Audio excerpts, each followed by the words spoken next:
Ashtavakra మహాగీత talk 45 chapter 15. మనందరికీ తెలుసు, పుట్టిన ప్రతి మనిషికి తెలుసు, ప్రతి ఒక్కడు మరణించబోతున్నాడని. ఈ విషయంలో ఎవరికి ఏ సందేహాలు లేవు. అయినప్పటికీ మనకి లోపటేదో భయం చాలామందికి. దానికి కారణం ఏమిటి అంటే, మనకు ఓన్లీ ఫిలసాఫికల్గా తెలుసు, నిజంగా దాని మూలంలో భయానికి కారణం ఏమిటి మనకు తెలియదు. దీనికి ఒకే ఒక్క తేలికపాటి జవాబు అష్టావక్రుడు జనకుడు చెప్తున్నది, దేహాభిమానం అంతే. సో పదే పదే అష్టావక్రుడు కానీ జనకుడు కానీ చెప్పే మాట ఏమిటి అంటే, ఏదైతే శాశ్వతము కాదో దాని పట్ల నువ్వు మమత, అనురాగము, వాత్సల్యము, అభిమానము క్రియేట్ చేసుకోకు. అందులో దేహం కూడా ఉంది, కానీ అవన్నిటికీ పూనికనిస్తున్నది నీవే. నువ్వు చిన్మాత్మ స్వరూపుడవు, నువ్వు చైతన్య రసానివి, అన్నిటికీ ఆధారం నీవైనప్పటికీ దానికి నువ్వు అంటుకోవు అని జనకుడికి అష్టావక్రుడు చెప్తూ, ఈరోజు సూత్రంలో ఒక ఇంతకుముందు చెప్పిన విషయాన్ని తిరిగి చెప్తున్నాడు మరొక కొత్త డైమెన్షన్లో. దేహస్థిష్టతు కల్పాంతం గచ్చత్వద్వైన వాపున క్వ వృద్వి క్వ చ వహాని స్తవ చిన్మాత్ర రూపిణ. అంటే ఓ చిన్మాత్ర రూపానివైన జనక, ఈ శరీరం ఒక్కొక్కసారి కల్పాంతం వరకు ఉంటుంది, ఒక్కొక్కసారి మరునాడే మట్టిలో కలిసిపోతుంది. దీని స్థిరత్వం మీద నమ్మకం లేదు. కానీ నీ చిన్మాత్మ రూపం శాశ్వతం, దానికి వృద్ధి లేదు, హాని లేదు, అది నిర్వికారం. నిన్న టాక్లో మనం ఒక ఇంట్రెస్టింగ్ థింగ్ చెప్పుకున్నాం. అంటే సమయాన్ని పట్టుకొని జీవించేవాడు సంఘర్షణకు లోనవుతాడు. అది స్పేస్ని పట్టుకొని, అంటే అనంతాన్ని పట్టుకొని జీవించిన వాడు ప్రశాంతంగా ఉంటాడు. ఇప్పుడు ఏదైనా సరే అక్కడే ఉంది నువ్వు ఆనందంగా ఉండటానికి, బాధపడటానికి దారి. యోగి వేమన సినిమాలో వేమన తన గురువు గారిని కలుసుకున్నప్పుడు ఆ గురువు గారు చెప్పే డైలాగ్ ఒకటి ఉంటుంది, ఎవరు రాశారో కానీ చాలా గొప్పగా రాశారు, తాత్వికంగా. సో బంధానికి మోక్షానికి మనసే దారి అంటాడు. అట్లా మన చేతిలో ఉన్న వస్తువే మనకు దారి చూపిస్తుంది, మనం లిబరేషన్లో ఉండాలా లేకపోతే మనం బంధంలో ఉండాలా అని. సో దాన్ని నా అనుకున్నావా, నువ్వు బంధంలోకి వచ్చావు, అది వస్తువు, అది అవసరానికి ఉపయోగపడుతుంది అనుకున్నావా, నువ్వు లిబరేషన్లో ఉన్నావు, దాన్ని లిబరేషన్లోనూ ఉంచావు, అసలు తాడే కట్టుకోలేదు. సో జనకుడికి అష్టావక్రుడు చెప్తున్నది ఏమిటంటే, ఈ శరీరం ఒక్కొక్కసారి కల్పాంతం, అంటే చాలా సంవత్సరాలు ఉంటుంది, ఎక్కువ కాలం ఉంటుంది, ఒక్కొక్కసారి వెంటనే మరణిస్తుంది. సో దీని స్థిరత్వం మీద నమ్మకం లేదు. తద్వారా అది నీవు అన్న ఒక భ్రమలో మాత్రం ఎప్పటికీ ఉండకు. సో ఏదైతే పెరుగుతూ తగ్గుతుందో అది నువ్వు కాదని చెప్తున్నాడు. ఇది ఎంత ఎక్సలెంట్. సో ఇప్పుడు ఒకసారి క్రాస్ చెక్ చేసుకోండి. వయసు పెరుగుతుంది, అది నీవు కాదు. డబ్బు, ఆస్తి పెరుగుతుంది తగ్గుతుంది, అది నీవు కాదు. సో ఏది పెరుగుతుంది తగ్గుతుందో అది నీవు కాదు అని గుర్తించు అని చెప్తున్నాడు. ఎంత గొప్ప అబ్జర్వేషన్ ఇది. సో నిజంగా నీ భూమి మీదకి ఎవరికి తెలియదు ఎప్పుడు మరణిస్తారు. ఈ ప్రపంచంలో ఎంతో గొప్ప మెడికల్ సైన్స్ డెవలప్ అయినప్పటికీ నీ చిన్న విషయం రహస్యంగానే ఉండిపోతుంది. అసలు ఇన్ని కోట్లున్న మనుషులు ఎందుకు మరణిస్తారు, మరణించవలసిన ఆగత్యం ఏమిటి? సో ఏదేమనుకున్నా నువ్వు ప్రకృతి ధర్మానికి లోబడి ఉండవలసింది.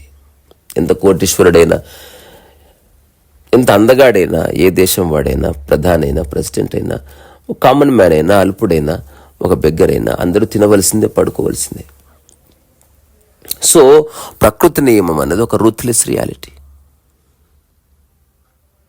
సో ఆ ప్రకృతి నియమాల్లో ఏదైతే వృద్ధి చెందుతుందో, ఏదైతే క్షీణిస్తుందో దాంతో నువ్వు సంబంధం పెట్టుకోకు, దాన్ని ఉపయోగించుకో అంతవరకే.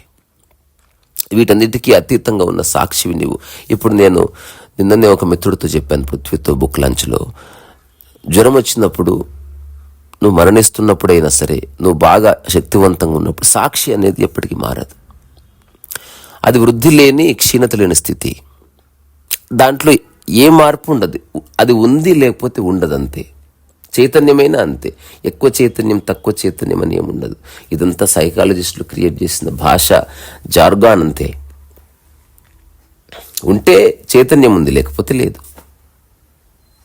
ఇప్పుడు మన కరెంటు లేకపోతే సూర్యకాంతి ఉంటే ఉంది, లేకపోతే మనకి మబ్బులు అడ్డు రావడం వల్ల ఎక్కువ సూర్యకాంతి తక్కువ సూర్యకాంతి, అది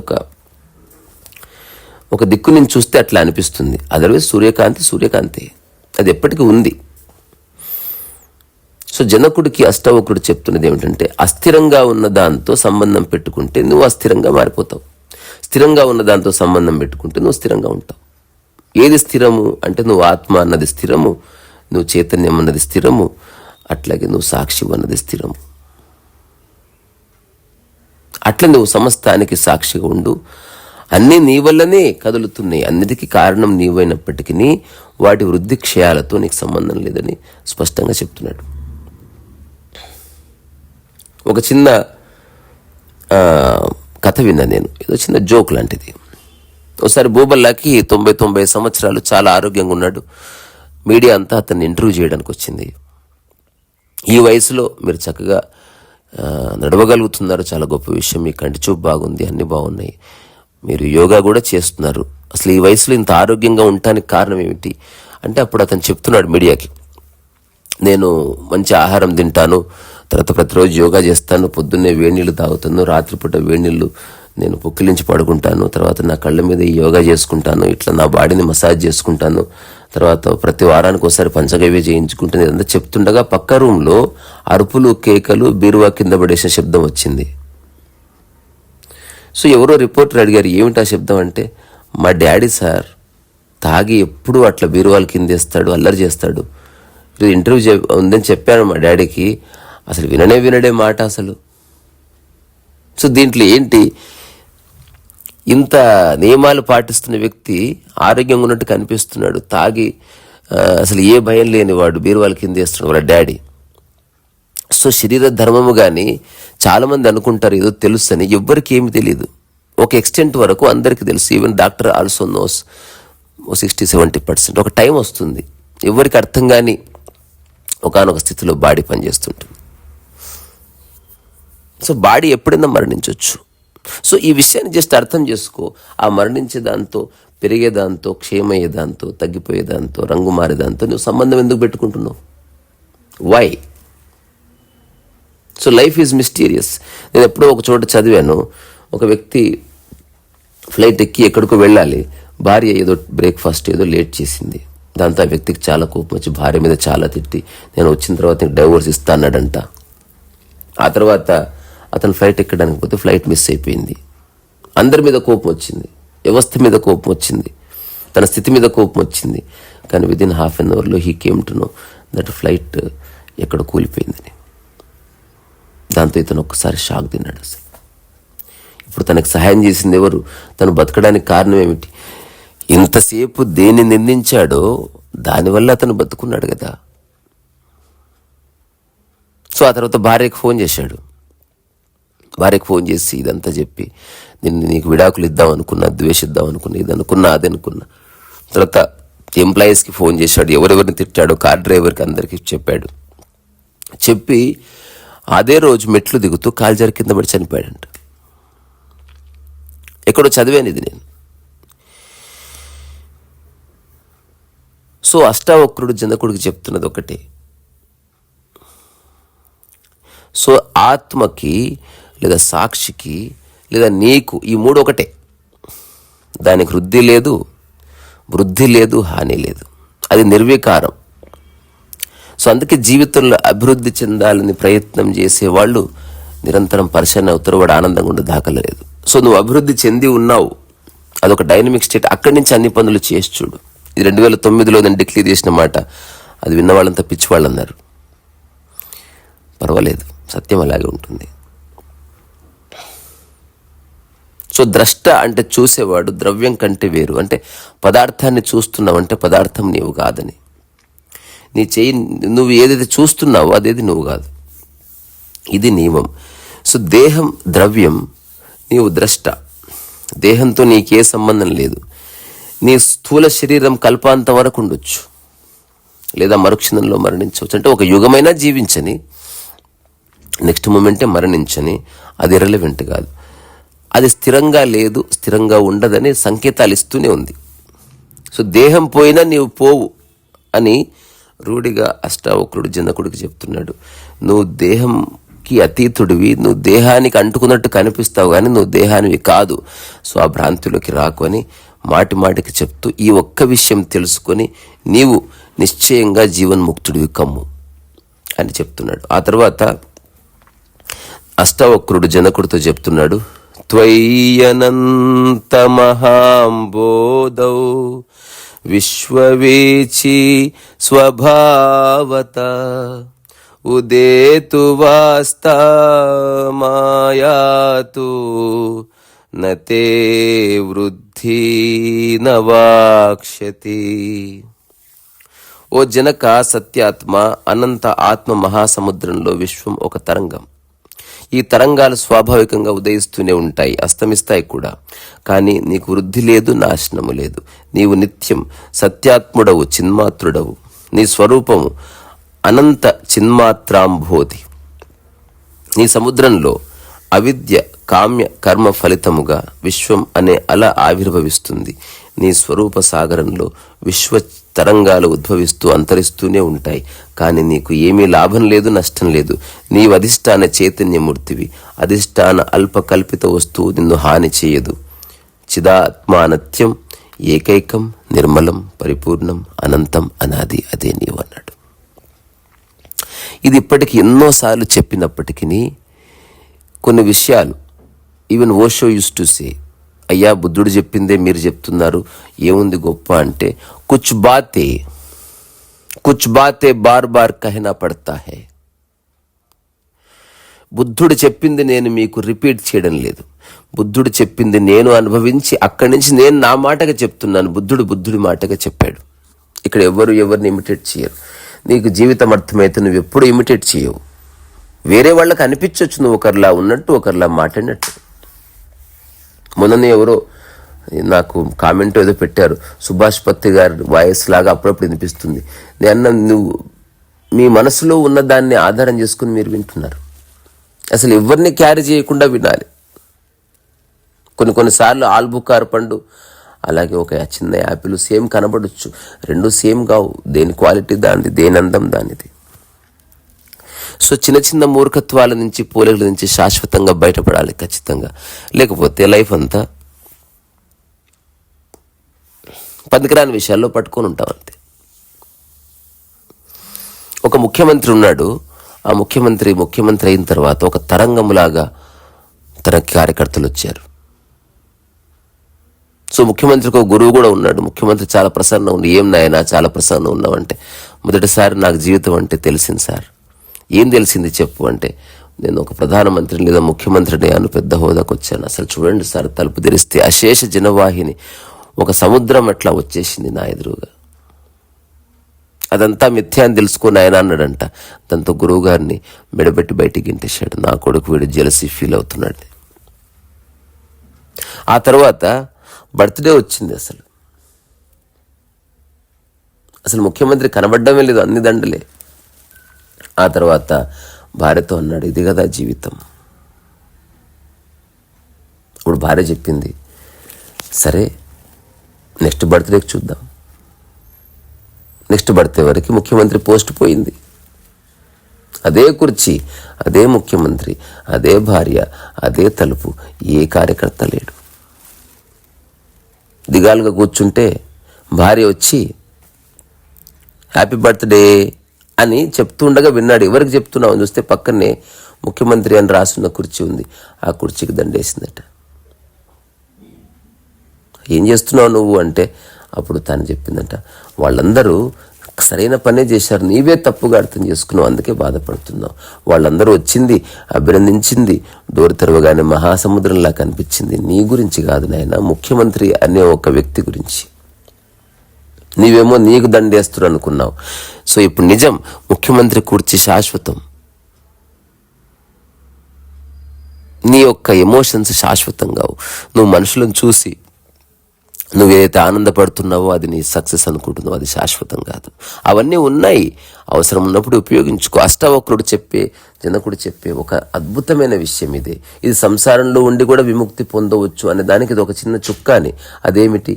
ఉన్నాయి, నీ చుట్టుపక్కల వస్తువులు ఉన్నాయి, నువ్వు నాదనుకునే వస్తువు ఉంది ఒక్కటే, అది నీదనుకున్నప్పుడు దాన్ని సరదాగా తీసుకో, గంభీరంగా తీసుకోకు. అది ఉన్నా పోయినా ఒకే విధంగా ఉండు.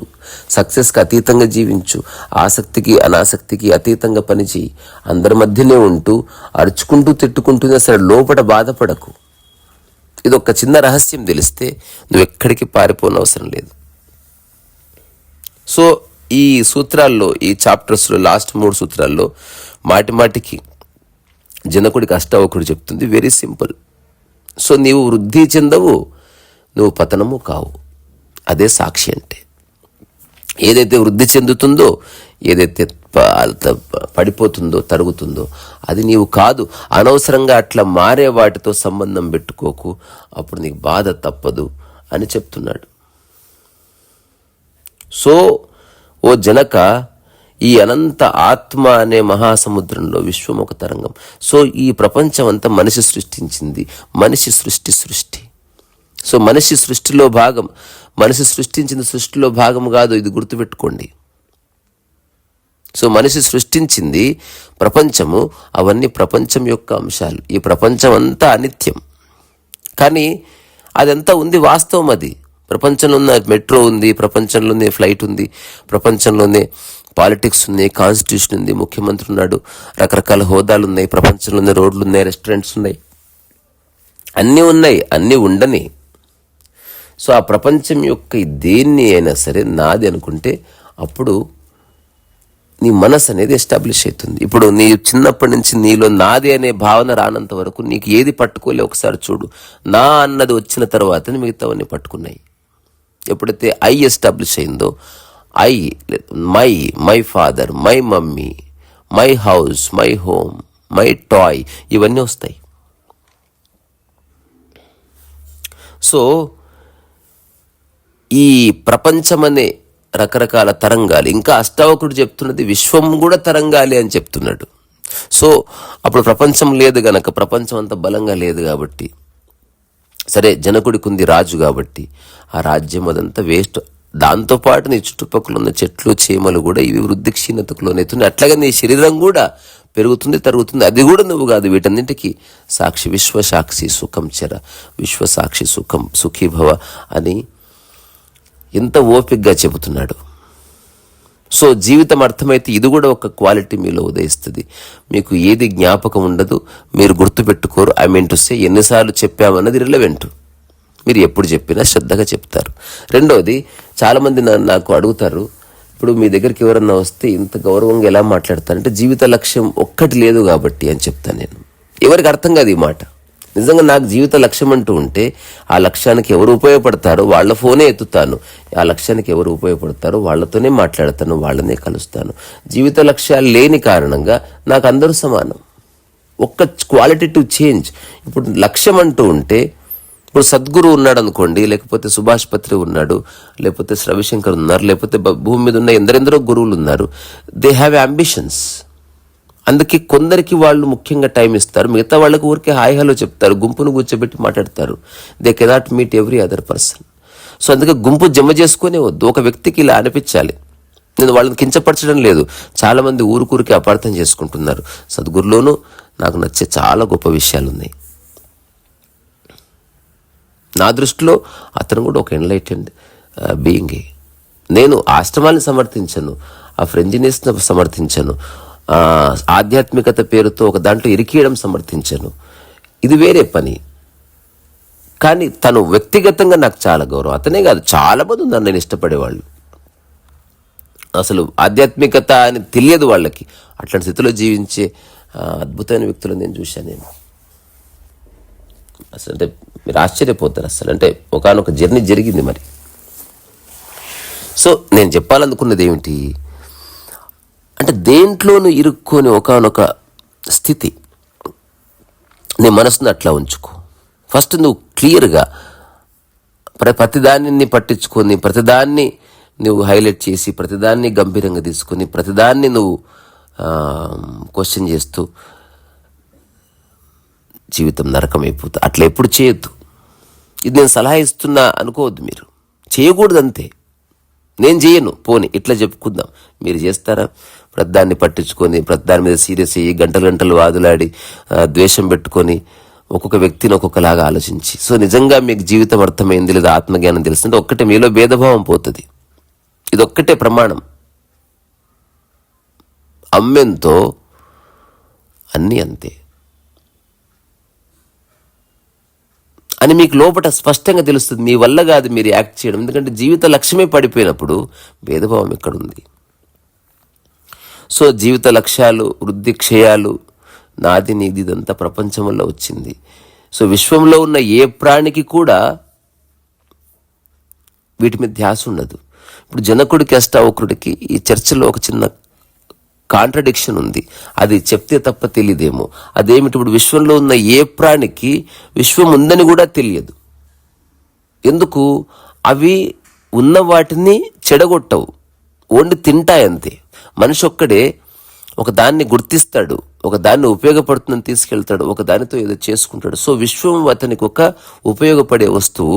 ప్రకృతిలో ఉన్న ఏ ప్రాణికైనా సరే విశ్వం అనేది తన యొక్క నివాస గృహం. విశ్వము తన యొక్క స్థితి, తన అస్తిత్వం యొక్క ఎక్స్పాన్షన్ అది.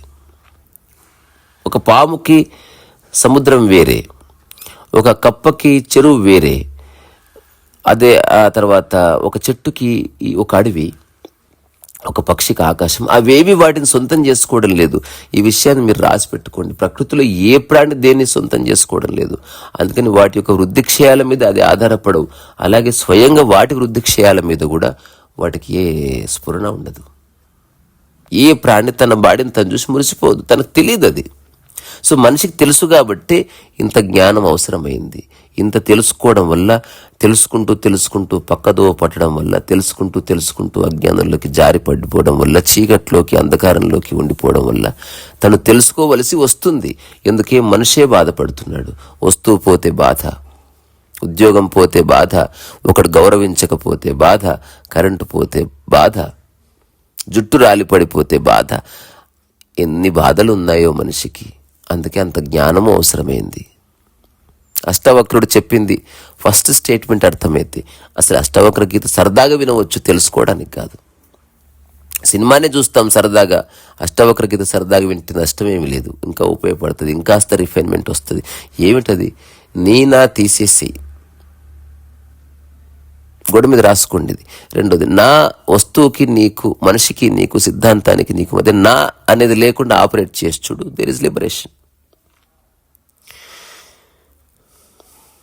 సో అష్టావక్రుడు చెప్తుంది ఒకటే, పదార్థము నీవు కాదని తెలుసుకో అంటున్నాడు. సో యోగ్యంలో నుంచి అయోగ్యంలోకి, అంటే ఉపయోగించుకునే అక్కడి నుంచి నేను నా అనుకొని యోగ్యుడిని అవుతా అనుకుంటున్నావు. అది ఏది నాది నువ్వు అనుకోకు, అయోగ్యుడిగా ఉండు. నేను నా పద్యాల్లో ఒకసారి రాసుకున్నా, అప్రయత్తత, అప్రయోజకత జీవితము, రీసా ఆ స్థితి ఆనంద రసాయనము, అనుభవించేవాడికి ఎరుక దాని మర్మము రసోవైస. సో మిత్రులారా, యోగం అంటే ఆకాశంతో ఉండడం, భోగం అంటే సమయంతో ఉండడం. సో మనలో ఉన్న భిన్నత పోయి అభిన్నతలోకి రావాలి. అలాగని మూర్ఛస్థితిలో కాదు, దేనికదే ఉందని గుర్తిస్తూ అన్నిటినీ ఉపయోగించుకునేవాడిని నేను, ఏది నాది కాదని గుర్తిస్తూ నిరంతరము పట్టుకుంటూనే ఉన్నావు కానీ లోపల దేన్ని పట్టుకొని ఒక స్థితిలో ఉండిపో. ఈ సమస్త విశ్వము నీ నుంచే వచ్చింది. నువ్వు తయారు చేసిన మట్టి బొమ్మ నీ నుంచే వచ్చింది. కానీ ఆ మట్టి బొమ్మ పగిలిపోతే ఏడవకు. శ్రీశ్రీ అన్నట్టు ఏడవకండి. జీవితంలో నుంచి పనికిరాని ఏడుపులన్నీ పోవాలని మనస్ఫూర్తిగా కోరుకుంటూ, ఇదొక పనికిరాని కోరికే, తీరకపోయినా నేను ఆనందంగా ఉంటా, తీరినా ఆనందంగానే ఉంటా అంటే లింక్ పెట్టనంతే. ఇది జరిగితేనే ఆనందం అనేది, ఆనందం నీ స్థితి. అక్కడి నుంచి అన్ని ప్రయత్నాలు చేయి. నిన్ననే టైసన్ అడిగాడు, అన్న ఎలా పెయింటింగ్ వేస్తే సాటిస్ఫాక్షన్గా ఉంటుంది అన్నాడు. నేను సాటిస్ఫై అవ్వు ఫస్ట్, తర్వాత అక్కడి నుంచి పెయింటింగ్ వేయి. పెయింటింగ్ బాగా వచ్చినా బీ సాటిస్ఫైడ్, పెయింటింగ్ బాగా రాకపోయినా బీ సాటిస్ఫైడ్. బికాజ్ సాటిస్ఫాక్షన్, తృప్తి అన్నది నీ సహజ స్వభావం. నువ్వు ఏదో ఒకటి చేస్తున్నావు, ఫస్ట్ దానికి తృప్తి పొందు. ఎవరితోనో పోల్చుకొని ఎందుకు అట్లా బాధపడతావు? సో అష్టావక్రుడు జనకుడికి చెప్తున్నది, అల్పకల్పిత వస్తువు సాక్షిని హాని చేయదు. అది ఆకాశం మీద నీళ్ళు విసిరేస్తే ఆకాశానికి అంటుకుంటాయా? సో వింటున్న మీరంతా కూడా జనకులే, నేను కూడా. మీరంతా చిదాత్మ నిత్య స్వరూపులు, ఏకైక స్వభావాన్ని కలిగి ఉన్నవారు, నిర్మలత్వాన్ని కలిగి ఉన్నవాళ్ళు, పరిపూర్ణం, అనంతం, అనాది. సో ఇది ఫిలాసఫీ కాదు మై డియర్ ఫ్రెండ్స్. ఏదో గొప్ప మాటలు చెప్పుకొని సంకలు గుద్దుకొని సంతోషపడ్డం కాదు. It is a fact. Ashtavakra Gita purely practicality ద్వారం నీకు ఓపెన్ చేస్తుంది. సరిగ్గా చూడు, సంసారంలోనే ఉండు. ఇప్పుడు ఎవరో ఏదో నీ వస్తువే పడేశారు, ఒక్క అరుపు లోపల ఏమాత్రం గాయపడకుండా, బాధపడకుండా ఒక్కసారి చేసే చూడు నువ్వు. ఈరోజే అద్భుతం జరుగుతుంది. రీ సరస్సు వయసు ఇక్కడి నుంచి మీ ఓపిక శిరస్సు వచ్చి నమస్కారం చేస్తున్నా.